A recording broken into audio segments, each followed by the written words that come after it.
The Road Not Taken by Robert Frost. Two roads diverged in a yellow wood,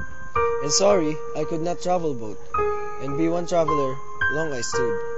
and looked down one as far as I could, to where it bent in the undergrowth, then took the other as just as fair, and having perhaps the better claim,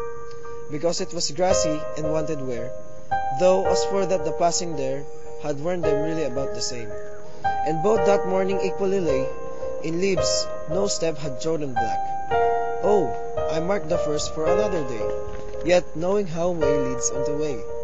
I doubted if I should ever come back.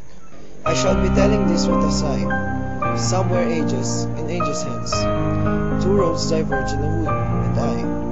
I took the one less traveled by, and that has made all